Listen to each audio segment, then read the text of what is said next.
Hello, everyone, and welcome back to the Jack&Maya podcast, where we aim to make learning English simple, genuinely enjoyable, and truly a part of your everyday life. I'm Maya. And I'm Jack. A huge hello to all our amazing listeners joining us from around the world today. Whether you're chilling at home, maybe on a train, taking a relaxed stroll, or just grabbing a quick break from work, we are so incredibly happy that you've chosen to spend some time with us right now. Thanks for tuning in. It's always a pleasure, Jack, and I can tell from your energy that you're particularly excited about today's episode. What's got you so pumped? Oh, you know it, Maya. Today, we're diving into a topic that I know every single English learner out there dreams of achieving.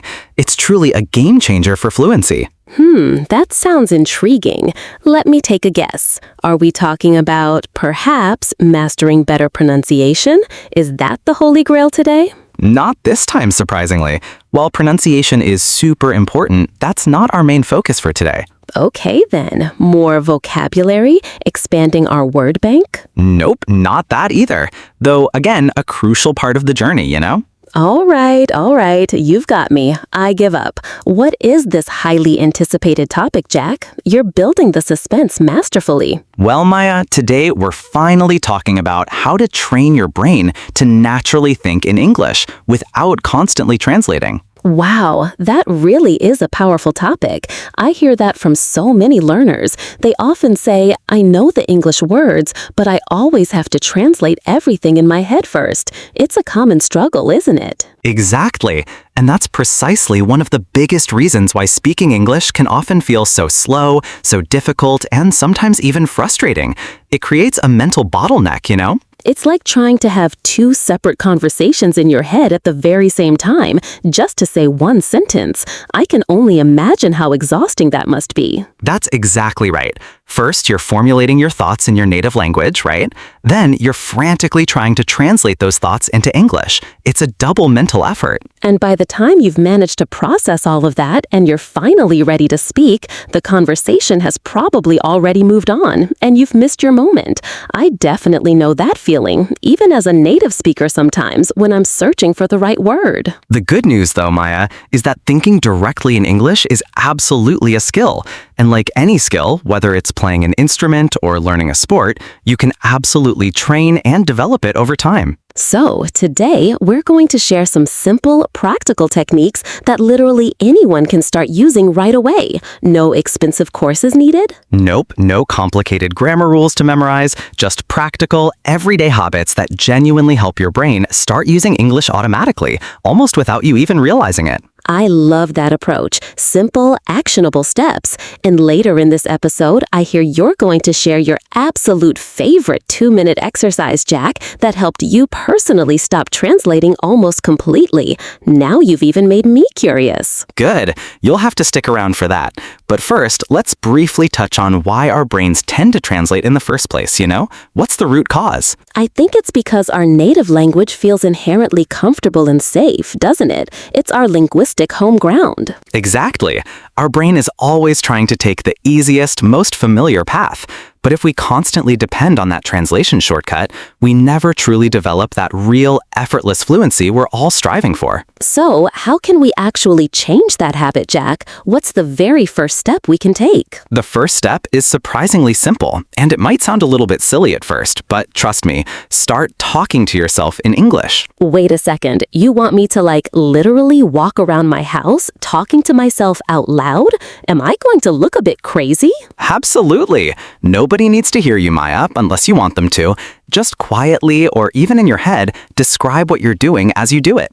For example, if you're in the kitchen, you might think, I'm making breakfast. I need a spoon. Oh, the coffee smells really good this morning. The weather looks nice today.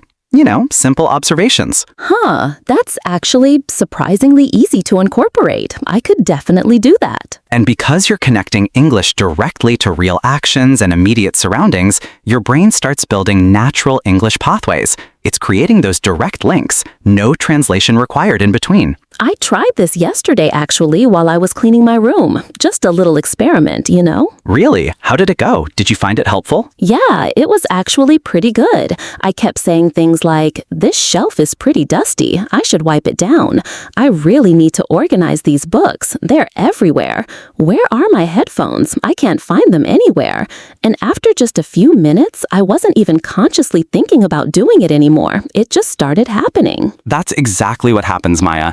Your brain slowly but surely starts treating English as a real, functional communication tool, not just some abstract school subject. And that's truly when progress starts accelerating, becoming much faster and more organic. I really like that idea. It's simple enough for literally anyone to start doing today, and it only takes a few minutes each day building up that habit. Exactly. Small, consistent daily habits create truly big, impactful results over time. And speaking of helpful habits, I have another one that's a personal favorite exercise of mine. Oh, tell us, what's this next gem? It's called the What If game. It's a fun way to engage your brain. The what if game? That sounds fun indeed.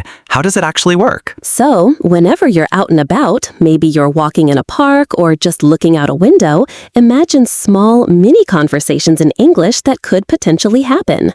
For example, if you see someone walking a dog, you could think, what if I stopped and asked about the dog? What is its name? How old is it? Is it friendly? You're just playing out scenarios. So you're essentially creating these little impromptu conversational scenarios and dialogues right there in your head.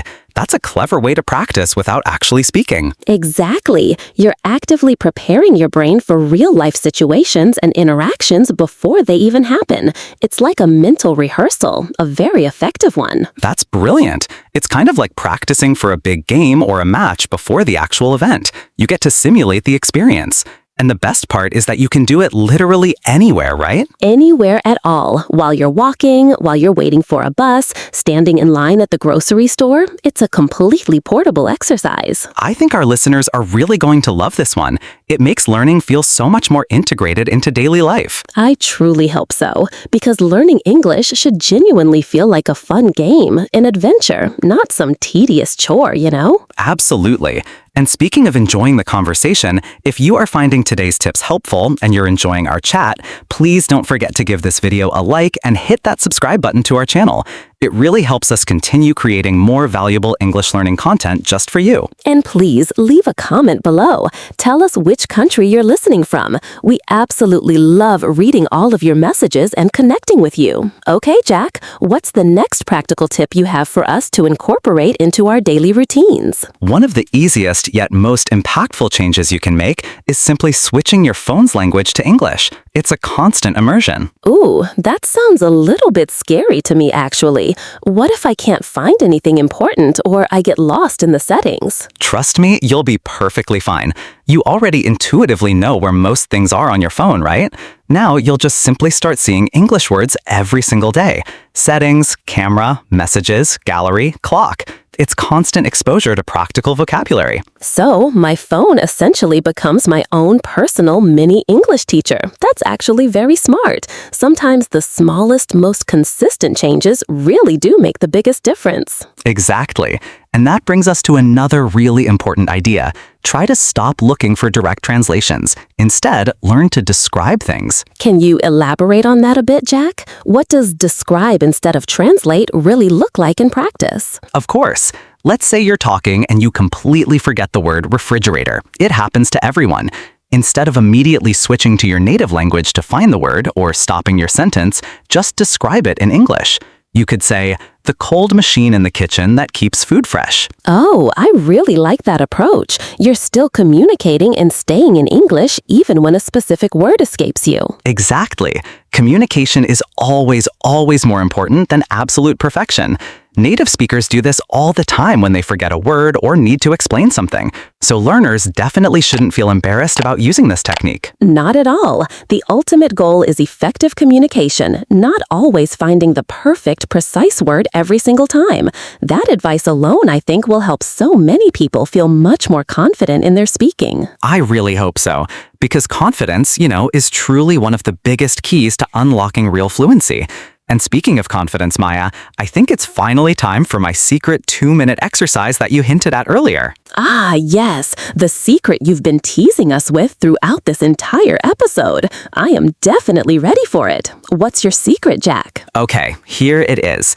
Every single morning, as soon as you wake up, before you check your phone, before you talk to anyone, before you even do anything else, just spend 2 dedicated minutes thinking in English, just about your day. So, just in your head? Exactly. For example, you might think, today I have work, so I need to finish my project.